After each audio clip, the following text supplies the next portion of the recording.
வணக்கம். இந்த வீடியோ அலகின் மூலம் எழுமாற்று பரிசோதனை, மாதிரி வழி, நிகழ்ச்சி, எளிய நிகழ்ச்சி, கூட்டு நிகழ்ச்சி, சம தகவுடைய பெயர்கள் என்றால் என்ன என்பது பற்றி கற்க இருக்கின்றோம். இந்த பாடத்தை கற்பதன் மூலம் நீங்கள் எழுமாற்று பரிசோதனை என்றால் என்ன, மாதிரி வழி, நிகழ்ச்சி, எளிய நிகழ்ச்சி, கூட்டு நிகழ்ச்சி, சம தகவுடைய பெயர்கள் என்பன பற்றி அறிந்து கொள்வீர்கள். முதலாவதாக நாங்கள் எழுமாற்று பரிசோதனை ரேண்டம் எக்ஸ்பெரிமெண்ட் என்றால் என்ன என்று பார்ப்போம். அதுக்கு ஒரு உதாரணத்தை பார்ப்போம். கோடாத நாணயம் ஒன்றை மேலே எறிந்து அல்லது சுண்டி விழும் பக்கத்தை அவதானித்தல் எனும் பரிசோதனை யோசிப்போம். இவ்வாறு நாங்கள் ஒரு செயற்பாட்டை செய்யும் பொழுது எமக்கு நாணயத்தில் தலை கிடைக்கலாம். இதை நாங்கள் ஹெட் என்று சொல்கிறோம். ஒப்பர்ஸ் அல்லது பூ, டெயில், ரிவர்ஸ் என்று சொல்கிறோம், கிடைக்கலாம். இங்கு இந்த தலை, பூ என்பன கிடைக்கக்கூடிய சாத்தியமான பேறுகளை நாங்கள் இங்கே அவுட்கம்ஸ் என்று சொல்கிறோம். அதாவது சுண்டப்படுகின்ற பொழுது நமக்கு இதில் ரெண்டாவது ஒரு நிகழ்ச்சி நிகழலாம். மேலே தலை விழலாம் அல்லது பூ விழலாம். அடுத்தது கோடாத நாணயம் என்றால் என்ன என்று பார்ப்போம். தலை, பூ இரண்டு பேறுகளும் கிடைப்பதற்கு சம அளவான சாத்தியப்பாடு இருக்கின்றது என்பதை குறிக்கின்றது. சம சந்தர்ப்பம். கோடினு சொன்னால் இப்போ உதாரணமாக ஒரு பக்கம் வளைந்த நாணயத்தை கருதி கொள்ளுங்கள். அந்த நாணயம் குளிந்த பக்கம் மேல் நோக்கி இருக்கக்கூடியதாக வாரக்கூடிய வாய்ப்புகள் இருப்பதாக சொல்லலாம். ஆனால் கோடாதது என்று சொன்னால் ரெண்டும், தலை, பூ ரெண்டும் கிடைப்பதற்குரிய சந்தர்ப்பங்கள் சமனாக இருக்கும். இதுக்கு கூட அதுக்கு கூட நாங்கள் சொல்ல வேண்டிய அவசியம் இல்லை, ரெண்டும் ஈக்குவல். ஆகவே கிடைக்கக்கூடிய பேர்கள் தெரியுமாயினும் இந்த பரிசோதனையில் எங்களுக்கு தலையில பூ தான் விழுமென்று தெரியும். இருந்தாலும் உறுதியாக தலைதான் அல்லது பூதான் என்று கூற முடியாத பரிசோதனைகள் எழுமாற்று பரிசோதனைகள் என்று நாங்கள் சொல்கிறோம். இவ்வாறான பரிசோதனைகள் ரேண்டம் எக்ஸ்பெரிமெண்ட்ஸ் என்று சொல்கிறோம். இன்னொரு உதாரணத்தை பார்ப்போம். கோடாத சதுரமுகி தாயக்கட்டை. இதில் 1 தொடக்கம் 6 வரை இலக்கங்கள் இடப்பட்டிருக்கும். எல்லா முகங்களும் ஒரே மாதிரி இருக்கும். இதை உருட்டி ஒரு இலக்கத்தை அவதானித்தல், இந்த செயற்பாட்டு பரிசோதனையை பார்ப்போம். இங்கே எங்களுக்கு பேறுகளாக, அதாவது அவுட்கம்ஸாக என்னென்ன கிடைக்கும் என்று பார்த்தால் இலக்கங்கள் 1, 2, 3, 4, 5, 6 மேலே உள்ள இலக்கமாக இருக்கு. இதுதான் பேறுகள். இதுக்கும் கோடாதது என்பதன் கருத்து எந்த பேறு என்றாலும், அதாவது 1 கிடைத்தல், 2 கிடைத்தல், 3, 4, 5, 6 இதில் ஏதாவது ஒன்று கிடைப்பதற்கு சம அளவான சாத்தியம் காணப்படும். உதாரணமாக இத்தாயக்கட்டையை 6 முறை சுண்டினால் 2 எனும் இலக்கம் கிடைப்பதற்கு 6 அளவு சாத்தியம். அதாவது இதனை சதவீதத்தில் குறிப்பிடின் 16.66% வாய்ப்பு உள்ளது என கூறலாம். இதேபோல சகல பேறுகளுக்கும் சம அளவான சாத்தியங்கள் காணப்படும். மாதிரி வழி, சாம்பிள் ஸ்பேஸ். எழுமாற்று பரிசோதனை ஒன்றில் நாங்கள் முதலில் பார்த்தோம் 2 பரிசோதனை. ஒன்று நாணயத்தை சுண்டுதல், மற்றது சதுரமுகி தாயக்கட்டையை சுண்டுதல். இதிலே 2 நிகழ்ச்சிகளிலும் எமக்கு கிடைக்கக்கூடிய பேறுகள் அனைத்தையும் உள்ளடக்கிய தொடர் மாதிரி வழி என்று நாங்கள் சொல்கிறோம். மாதிரி வழியை குறிப்பதற்கு நாங்கள் கேபிட்டல் எஸ் பயன்படுத்துகிறோம், சாம்பிள் ஸ்பேஸ். உதாரணம் ஒன்று பார்ப்போம். நாங்கள் இங்கே கோடாத நாணயம் ஒன்றை மேலே எறிந்து விழும் பக்கத்தை அவதானித்தல் என்னும் எழுமாற்று பரிசோதனையில் பேறுகளை அவதானித்தோமாயின் அப்பேறுகளை கொண்ட தொடை மாதிரி வழி ஆகும். ஆகவே இந்த மாதிரி வழியானது தலைப்பூ இந்த 2 பேறுகளையும் உள்ளடக்கிய ஒரு தொடையால் குறித்து காட்டப்படும். இவ்வாறு அதே போல் இன்னொரு உதாரணத்தை பார்ப்போம். கோடாத சதுரமுகி தாயக்கட்டை உருட்டுகின்ற பரிசோதனை. இதிலே எங்களுக்கு 1 தொடக்கம் 6 வரையான இலக்கங்கள் கிடைக்கப்படலாம்.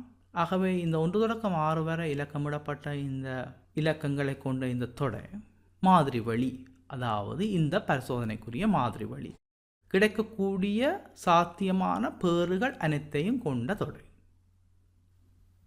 மாதிரி வழியை குறித்து காட்டுதல்.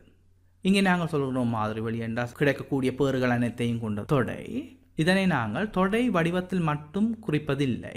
இருப்பினும் வெண்ணுரு, நெய்யரி, மரவரிப்படம் என்பவற்றையும் பயன்படுத்துகின்றோம். இதிலே இப்போது நான் தொடையையும் வெண்ணுருவையும் எவ்வாறு பயன்படுத்தி மாதிரி வழியை குறிக்கலாம் என்று சொல்கின்றேன். பின்னர் உள்ள பாடங்களிலே நீங்கள் தனியாக நெய்யரி மூலம் மரவரிப்படம் மூலம் எவ்வாறு குறித்து காட்டலாம் என நாங்கள் பார்ப்போம். இப்போ ஒரு உதாரணம் எடுப்போம். கோடாத நாணயம் ஒன்றை மேலே எறிந்து விழும் பக்கத்தை அவதானித்தல். அதே போல இன்னொரு பரிசோதனை, கோடாத சதுரமுகி தாயக்கட்டை ஒன்றை உருட்டி பெறப்படும் இலக்கத்தை அவதானித்தல். இந்த 2 பரிசோதனைகள் இங்கே காணப்பட்டிருக்கின்றன. இவற்றுக்கான மாதிரி வழியை தொடை குறிப்பீட்டு வடிவில் முதலாவதாக குறிப்போம். முதலாவது பரிசோதனைக்கான தொடை குறிப்பீடு எஸ், ஹெட் அல்லது டெயில். ஹெச் என்பது ஹெட், டி டெயில், தலை அல்லது பூ.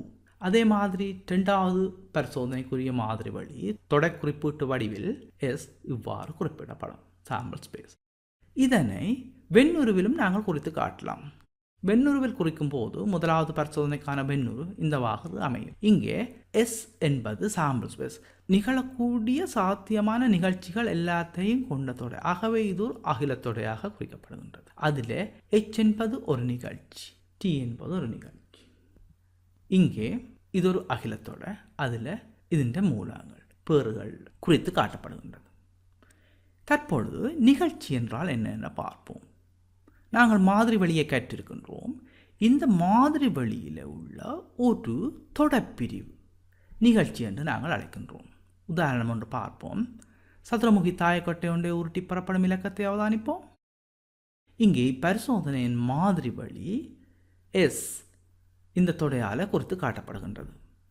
1 2 3 4 5 6 என்னும் தொடையினால் குறித்து காட்டப்படுகின்றது. இங்கு 1 3 5 இந்த இலக்கங்களை கொண்ட ஒரு தொடை, அதே மாதிரி 2 3 5 6 என்பன 3 தொடர்பிரிவுகள். இவை ஒவ்வொன்றும் ஒவ்வொரு நிகழ்ச்சிகளாகும். இவை ஒவ்வொன்றையும் நாங்கள் பின்வருமாறு விவரிக்கலாம். முதலாவது 1 3 5 என்பது ஒற்றை எண் பெறப்படும் நிகழ்ச்சி. இதிலே கிடைக்கின்ற பேறுகள் அனைத்தும் ஒற்றை எண்களாக இருக்கின்றபடியாக நாங்கள் இதற்கு பெயர் ஒற்றை எண் பெறப்படும் நிகழ்ச்சி என்று வைக்கலாம். அதே போல் 2 3 5 இது எல்லாம் முதன்மை எண்களாக காணப்படுகின்றபடியால் இந்த நிகழ்ச்சிக்கு முதன்மை எண் பெறப்படும் நிகழ்ச்சி என்று நாங்கள் பெயர் சூட்டலாம். அதே போல் இது 6, நாங்கள் இதை சுண்டும் பொழுது பேறு 6 பெறப்படும் நிகழ்ச்சியாக நாங்கள் இதனை குறித்து கொள்ளலாம். ஆகவே எங்களுக்கு தெரியும் மாதிரி வழி ஒரு தொடை, அதிൻ്റെ ஏதாவது ஒரு தொடர்பிரிவு ஒரு நிகழ்ச்சி ஆகும். இது ஒரு தொடர்பிரிவு, இது ஒரு தொடர்பிரிவு, இது ஒரு தொடர்பிரிவு, இது ஒரு நிகழ்ச்சி ஆகும். தற்பொழுது நிகழ்ச்சியை கேட்ட நாம் எளிய நிகழ்ச்சி, கூட்டு நிகழ்ச்சி இவை பற்றி ஆராய்வோம். எங்களுக்கு ஒரு பேறு மாத்திரமுள்ள நிகழ்ச்சிகள் எளிய நிகழ்ச்சிகளாகும். இந்த உதாரணத்தை பார்ப்போம். கோடாத சதுரமுகி தாயக்கட்டை ஒன்று உருட்டி பெறப்படும் இலக்கத்தை அவதானித்தல் என்ற பரிசோதனை கருதுவோம். எழுமாட்டு பரிசோதனை. இதில் மாதிரி வழி இது 1 தொடக்கம் 6 வரை இலக்கமிடப்பட்டுள்ள இந்த எண்களை கொண்ட தொடை. இங்கே இது சில நிகழ்ச்சிகளாகும். நாங்கள் தொடர்பிரிவுகளாக இதை கருத்தில் கொள்ளலாம். இந்த தொடர்பிரிவுகள் ஒவ்வொன்றும் ஒவ்வொரு நிகழ்ச்சி. இவற்றில் 1 2 6 அவதானித்தோம்னு சொன்னால் 3 ஒரு பேறு மட்டுமுள்ள தொடர்பேறுகள். இதில் ஒரே ஒரு இலக்கம்தான் எங்களால் அவதானிக்கக்கூடியதாக இருக்கின்றது. ஆகவே ஒரு பேறு. இவ்வாறான மேலும் பிரிவுகளாக்க முடியாது. இது எடுத்தோம்னு சொன்னால் இன்னும் பிரிவுகளாக்கலாம். 2 4 2. அதே மாதிரி இதை எடுத்தால் நாங்கள் இன்னும் சோனியாக்கலாம், அல்லது 2 ஆக்கலாம், 1 ஆக்கலாம். எனக்கு தொடர்பிரிவுகள் இருக்குது. இதுக்கு இன்னும் நாங்கள் இலகுவாக பிரிக்க முடியாது. இவ்வாறான இந்த நிகழ்ச்சிகளை நாங்கள் எளிய நிகழ்ச்சிகள் என்று சொல்கிறோம். அதாவது இங்கே ஒரு பேறு மட்டும் காணப்படுகின்றது. ஆகவே எளிய நிகழ்ச்சி என்றால் என்னென்று பார்த்திருக்கின்றோம். இவ்வாறு எளிய நிகழ்ச்சி அல்லாத மற்ற நிகழ்ச்சிகளை நாங்கள் கூட்டு நிகழ்ச்சி என்று சொல்கிறோம். இதில் இது இது இரண்டும் கூட்டு நிகழ்ச்சி. அதே போல் இது இது ரெண்டும் கூட்டு நிகழ்ச்சிகள். இவை சில கூட்டு நிகழ்ச்சிகள் ஆகும் இந்த உதாரணத்தில். அடுத்ததாக சமதகவுடைய பேறுகள், ஈக்குவலி லைக்லி அவுட்கம்ஸ் என்றால் என்ன என்று பார்ப்போம். ஒரு பரிசோதனையில் சகல பேறுகளையும் எமக்கு பெறுவதற்கு சமதகவு இருக்குமாயின், பாசிபிலிட்டி சாத்தியப்பாடு, அப்பரிசோதனை சமதகவுடைய பேர்களை கொண்டது என்று அழைக்கப்படுகின்றது. உதாரணம் ஒன்று பார்ப்போம். கோடாத நாணயம் ஒன்ற மேலே எறிந்து விழும் பக்கத்தை அவதானித்தல். இந்த பரிசோதனை எழுமாட்டு பரிசோதனை நாங்கள் சிந்திப்போம். இங்கே மாதிரி வெளியங்களுக்கு HT, அதாவது ஹெட் அல்லது டெயில். இங்கே நாணயம் கோடாதது என்பதால் இங்குள்ள பேறுகளில் எந்த ஒரு பேற்றை பெறுவதற்குமான இயலுமை சமனானது. ஆகவே நாங்கள் இப்படிப்பட்ட இந்த பரிசோதனை சமதகவுடைய பேறுகளை கொண்டது என்று சொல்கின்றோம். அதே போல் இன்னொரு பரிசோதனையை பார்ப்போம். இங்கே பை ஒன்றினுள் 3 வெள்ளை நிற பந்துகளும் அதே அளவிலான 5 சிவப்பு நிற பந்துகளும் உள்ளன என கொள்வோம். அந்த பையிலிருந்து பந்து ஒன்றை எழுமாறாக எடுத்து அதன் நிறத்தை அவதானித்தல். இந்த எழுமாட்டு பரிசோதனை நாங்கள் சிந்திப்போம். இங்கே எமக்கு கிடைக்கக்கூடிய சாத்தியமான பேறுகள் சாம்பிள் ஸ்பேஸில் நாங்கள் குறித்து கொள்வோம். வெள்ளை நிற மார்பிள் கிடைத்தல் அல்லது சிவப்பு நிற மார்பிள் கிடைத்தல் எடுக்கும் பொழுது இங்கு ஒரே அளவிலான மார்பிள்கள் என்பதனால எங்களுக்கு எந்த ஒரு பேறு கிடைப்பதற்குமான இயலுமை சமனானது. ஒரு வெள்ளை நிற பந்து எடுத்தால் சரி, ஒரு சிவப்பு நிற பந்து எடுத்தால் சரி, அதற்குரிய இயல் தகவு சமனானது. ஆகவே இப்படிப்பட்ட பரிசோதனைகள் சமதகவுடைய பேறுகளை கொண்டது என்று நாங்கள் வரையறுக்கின்றோம்.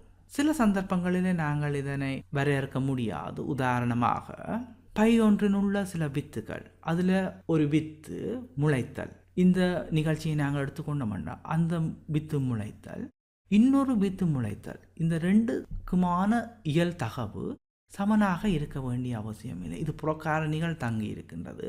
அதன் பிறப்பு, அது கொண்டுள்ள கட்டமைப்பு, சூழல் தன்மை, எங்கே பாதுகாக்கப்பட்டிருந்தது, அதற்கு ஏதாவது பழுது வந்திருக்கோ இல்லையோ என்றது கொண்டு அது மாற்றமடையலாம். அப்படியான சந்தர்ப்பத்தில் அதிலே எடுக்கப்படுகின்ற ஒரு வித்து முளைப்பதற்குரிய சாத்தியப்பாடு இன்னொரு வித்து எடுத்து அது முளைப்பதற்குரிய சாத்தியப்பாட்டுடன் ஒப்பிடும் பொழுது ரெண்டும் சமனாக இருக்க வேண்டிய அவசியம் இல்லை. ஆகவே இந்த சந்தர்ப்பத்தில் அந்த பரிசோதனையானது சம தகவுடைய பேறுகளை கொண்டது அல்ல.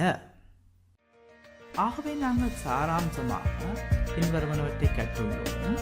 கிடைக்கக்கூடிய பேறுகள் தெரியுமாயினும் உறுதியாக கூற முடியாத பரிசோதனை எழுமாட்டு பரிசோதனை எனப்படும் என்பதையும், எழுமாட்டு பரிசோதனை ஒன்றில் கிடைக்கக்கூடிய சகல பேறுகளையும் அடக்கிய தொடை மாதிரி வழி எனப்படும் என்பதையும், மாதிரி வழியானது S வகை குறிக்கப்படும் என்பதையும், ஒரு எழுமாட்டு பரிசோதனைக்கான மாதிரி வழியை குறிப்பதற்கு நாங்கள் தொடை வடிவம், வெண்ணூல், நெய்யல், மரவரிப்பழம் என்பன பயன்படுத்தப்படலாம் என்பதையும், நிகழ்ச்சி எனப்படுவது மாதிரி வழியின் ஒரு தொடர்பிரிவாகும் என்பதையும், அதிலும் ஒரு பேறு மாத்திரம் உள்ள நிகழ்ச்சிகள் எளிய நிகழ்ச்சிகள் எனவும், எளிய நிகழ்ச்சிகள் அல்லாத நிகழ்ச்சிகள் கூட்டு நிகழ்ச்சிகள் எனவும் கற்றுள்ளோம்.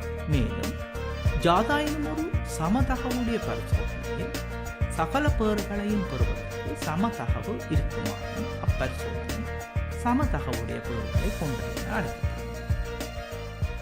நன்றி.